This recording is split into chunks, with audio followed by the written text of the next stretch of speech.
ताराबाई रामराणी भद्रकाली कोपली. ताराबाई रामराणी भद्रकाली कोपली. दिल्ली झाली दीनवाणी, दिल्लीशाचे गेले पाणी. रामराणी भद्रकाली रणरंगी क्रुद्ध झाली. रामराणी भद्रकाली रणरंगी क्रुद्ध झाली. प्रयत्नांची वेळ आली, मुघल हो सांभाळा. प्रयत्नांची वेळ आली, मुघल हो सांभाळा. 8 मार्च महिला दिन आणि महिला दिनानिमित्त मी तुम्हाला एका कर्तबगार स्त्रीची माहिती देणार आहे. तर ताराबाई भोसले कोण होत्या? तर ताराबाई भोसले या मराठा साम्राज्याच्या महाराणी होत्या. त्या कर्तबगार, शूरवीर, पराक्रमी, दूरदर्शी अशा राणी होत्या. त्या छत्रपती राजाराम महाराजांच्या पत्नी होत्या व छत्रपती शिवरायांच्या त्या स्नुषा होत्या. छत्रपती राजाराम महाराजांच्या निधनानंतर त्यांनी आपल्या अल्पवयीन बाळाच्या वतीने राज्यकारभार स्वतःच्या हाती घेतला.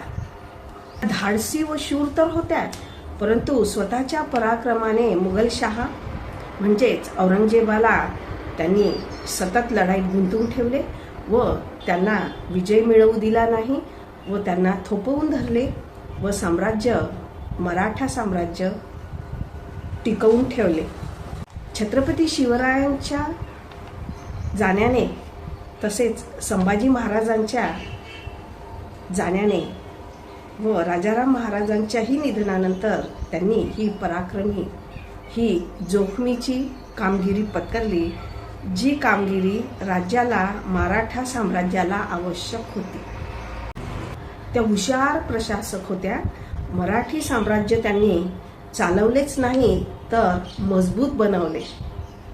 त्या दूरदर्शी होत्या, कारण प्रथम त्यांनी लोकांचा विश्वास मिळवला व धैर्याने मराठा राज्य मजबूत बनवले. त्या आत्मविश्वासी व ठाम होत्या. पुरुषप्रधान संस्कृतीमध्ये सुद्धा स्वतःच्या नेतृत्वाचा ठसा उमटविला व सर्वांना मार्गदर्शन करून शत्रूस जेरीस आणले. मुघलांना तोंड देणे हे सोपे नाही हे त्यांनी ओळखले. गनिमी कावा पद्धतीची युद्धनीती वापरून शत्रूस जेरीस आणले. शत्रूंना गाफील ठेवणे, त्यांच्यावर अचानक हल्ला चढवणे, स्वतःच्या सैन्यांचे छोटे छोटे समूह करून त्यांनी शत्रूंवर अचानकपणे हल्ला करणे, जंगलात लपणे, पहाडामध्ये गायब होणे, अशा रीतीची युद्धनीती हे जगभर प्रसिद्ध आहे गोरिल्ला वॉर म्हणून. आणि त्या गोरिल्ला वॉरचा वापर महाराणी ताराबाई यांनी केला. गनिमी कावा म्हणजेच काय की लपून छपून शत्रूंवर आक्रमण करणे, स्वतःचे सैन्यांचे छोटे छोटे ट्रूप्स करून त्यांनी छापामार पद्धतीचा अवलंब केला. ज्या शत्रूंना त्यांनी गाफील ठेवले व त्यांची रसद, पुरवठा हा बंद करायचा, कोंडायचं आणि त्यांना नमवायचं, जेणेकरून निर्णायक असा विजय त्यांना कधी मिळवताच आला नाही. आणि ही जी युद्धनीती आहे ही आहे गोरिल्ला वॉर ज्याला म्हणतात, त्या नीतीचा अवलंब ताराबाईंनी केला आणि मराठी साम्राज्य हे अबाधित ठेवले. महाराणी ताराबाईंनी गनिमी काव्याचा अत्यंत चांगल्या प्रकारे उपयोग केला. औरंगजेबाच्या सैन्यापुढे मराठ्यांची ताकद अत्यंत कमी होती. औरंगजेब किल्ला जिंकण्यासाठी किल्ल्याला वेढा टाकायचा. शक्य होईल तेवढा काळ मराठे किल्ला लढवायचे. पावसाळा जवळ आला की मराठा किल्लेदार फितूर झाला असे दाखवून औरंगजेबाकडून लाच घेऊन किल्ला त्याला दिला जायचा. किल्लेदार लाचेची रक्कम मराठी खजिन्यात जमा करायचा. औरंगजेब किल्ल्यावर धन, धान्य, दारुगोळा भरून ठेवताच ताराबाई तो किल्ला पुन्हा जिंकून घ्यायच्या. ताराबाईंच्या या युद्धतंत्राचे वर्णन सेफ डिपॉझिट लॉकर सिस्टीम असे केले जाते. चतुर युद्धनीती, बुद्धिमत्ता, पराक्रमी, धैर्य व नेतृत्व गुण यामुळे ताराबाईंनी मराठा साम्राज्य अबाधित ठेवले.